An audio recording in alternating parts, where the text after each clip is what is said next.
conversations. Can you just kind of take us behind the curtain and what led to those decisions and now what this means for this organization moving forward? Yeah, this has been a very emotional week for all of us. Barnsley and CT have been in the middle of some huge moments for this organization. Both guys have left an indelible mark on our culture and where we're at this point. So the decisions were incredibly difficult, the conversations were tough, but with where we are, division race,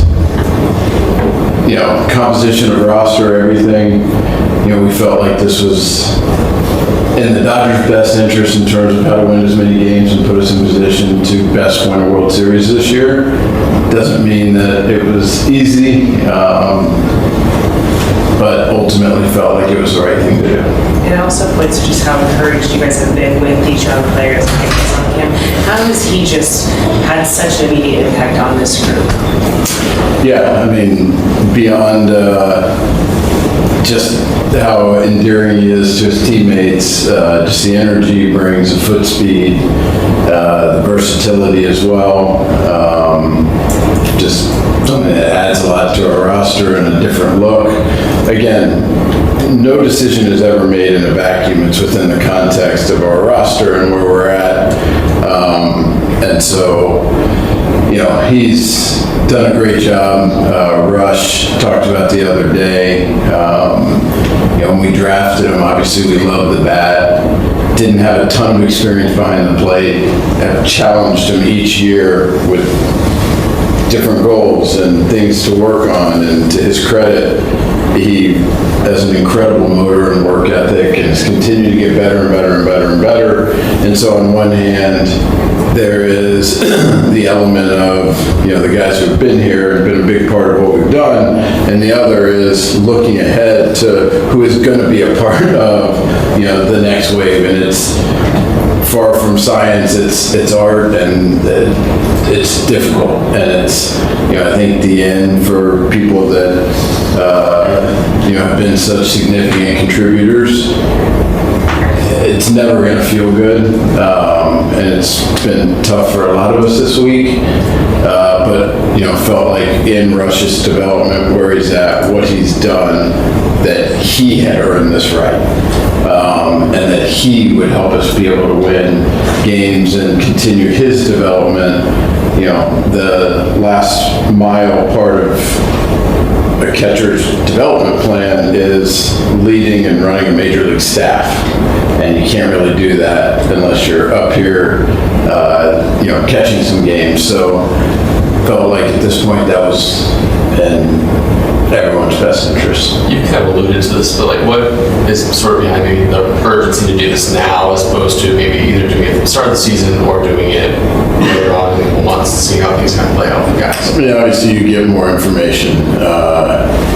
We didn't feel like coming into the season this is something that we would necessarily be doing in May, but you learn things and things change and things evolve and play out.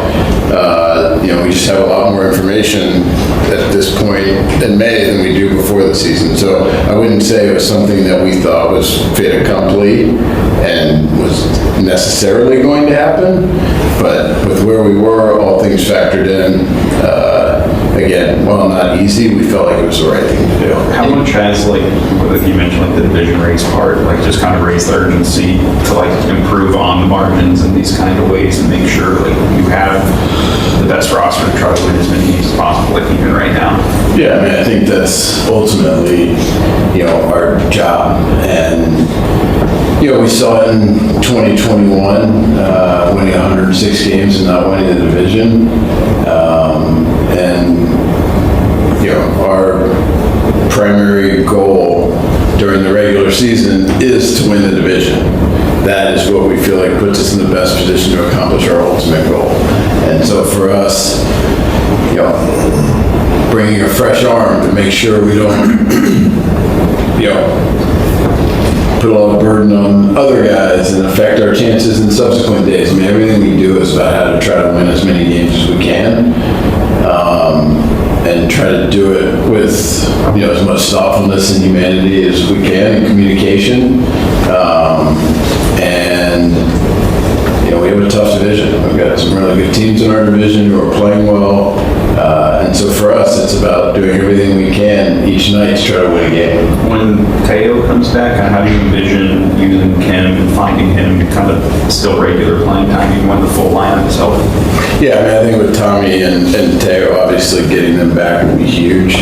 But I don't think they're going to be ready to Iron Man it quite yet. And so we'll mix in guys and figure that out. And as guys get to be more healthy and playing more, we'll figure out where to go from there. We actually, it's like, I think throughout the offseason, like balance of like bringing guys in who've been around for this and versus new blood and everything like that. Like how more delicate is that now, especially with two longest tenured position players who are being gone from over now? How delicate is what? I'm sorry. Like how delicate is like sort of managing that balance and sort of how much is that a factor for your thinking when you're kind of letting go to the longest tenured position players? Yeah, I mean, again, they, from the beginning, what I said, I mean, they've been in the middle of some huge moments for this organization. I feel like our culture is in a significantly stronger spot than it was 5 years ago, and hope 5 years from now it'll be even stronger. And if that's the case, their fingerprints are still going to be on that. The lasting impact that those guys have had is real. And so again, that's what made it so difficult and so emotional.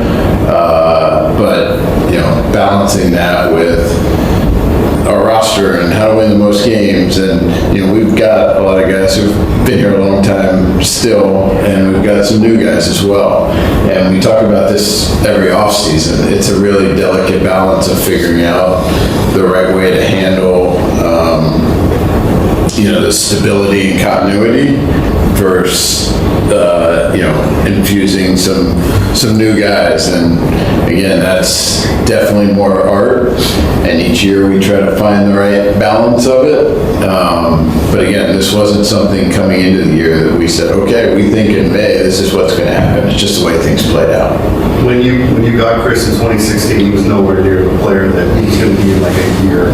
The power, playing the outfield, how much pride was there in kind of developing and seeing a guy that had the tools and then getting those tools to go? Yeah, I mean, he is the consummate pro. The way he did a trust fall when he got here, he came in hungry and wanting to get better and dove in with our hitting guys, with our position coaches, got better in the infield, learned the outfield, got really good out there.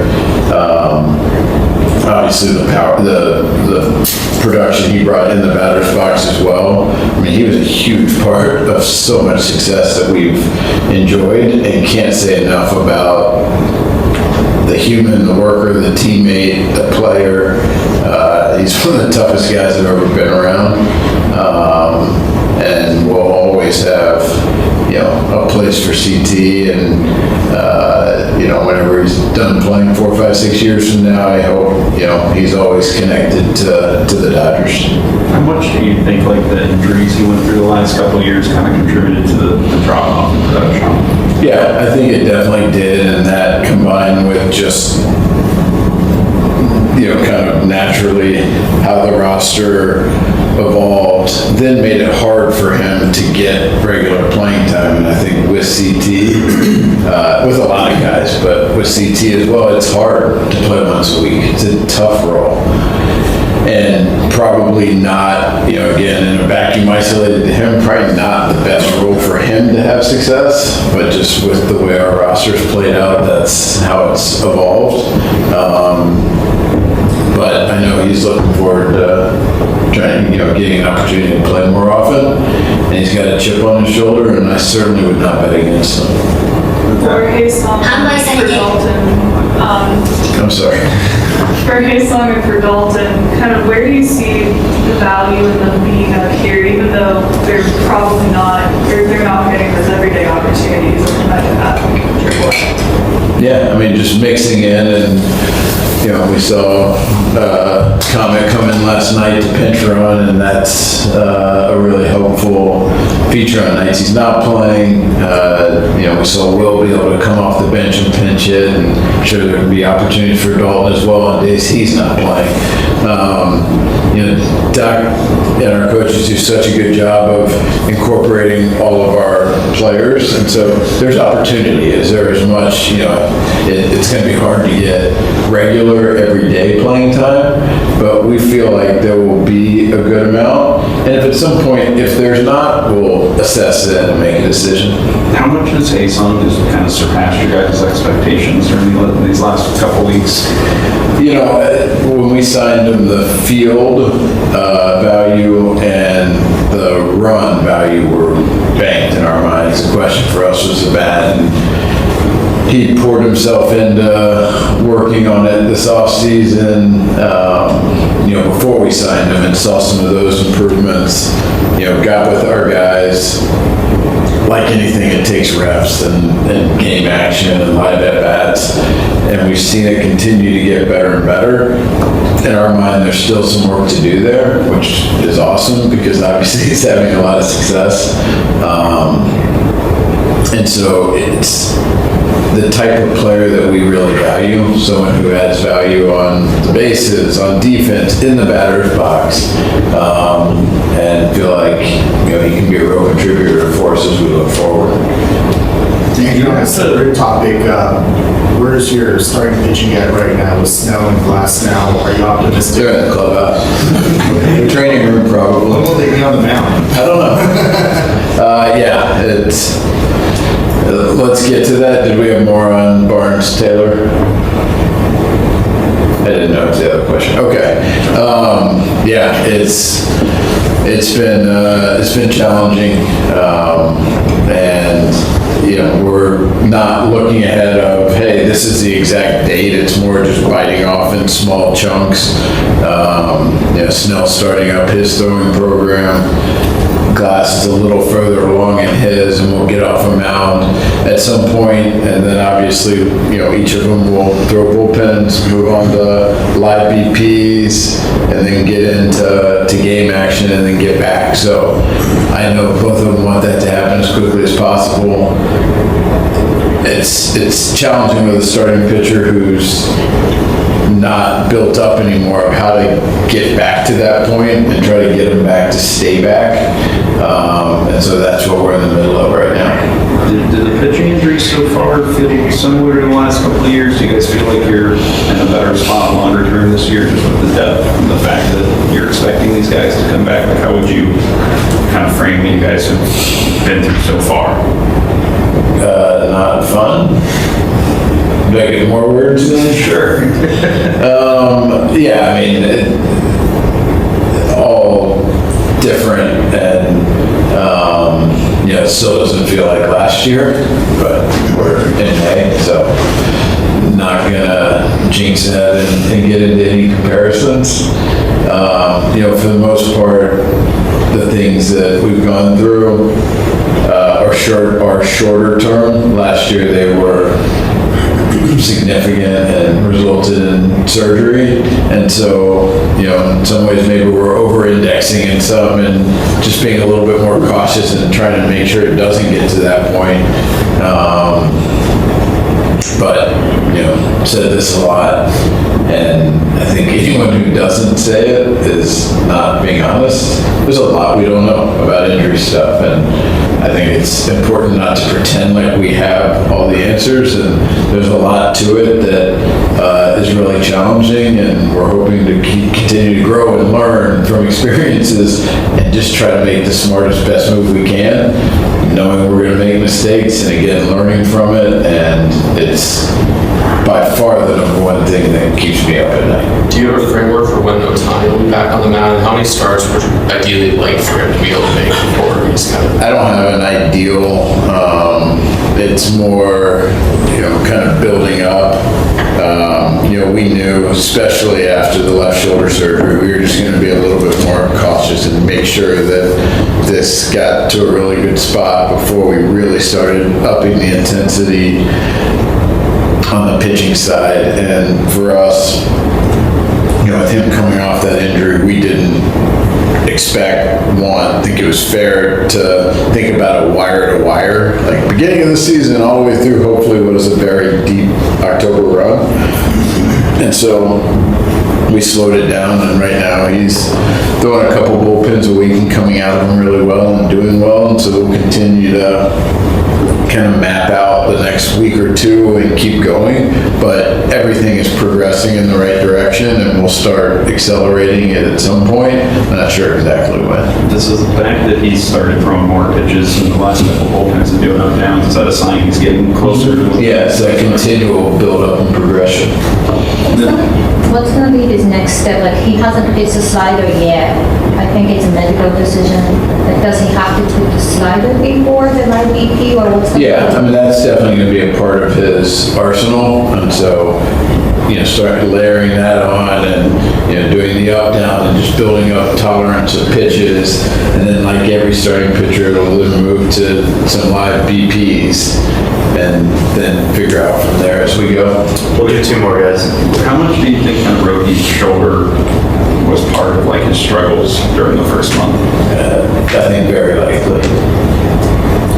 Andrew, you went above and beyond this offseason to make sure the starting pitching was there. You had additions, you had guys that you knew were going to come back this season. You mentioned not being able to sleep at night. You start to wonder, what can I do to think this is, it just doesn't stop? Like, how frustrating is that? I mean, everything for my brain is about what we can do, like how we can solve this, and, it's like a game of whack-a-mole, and things keep popping up, and we're doing the best we can to hit them down and, keep our guys in a good spot to win as many games as we can. It's a good opportunity for some guys, and then hopefully get some reinforcements back. The definition of enough depth, I think, is a fool's errand. I don't know what enough depth means. I think more is always better with pitching depth. Thanks, guys. Thanks, Andrew. Thank you, guys.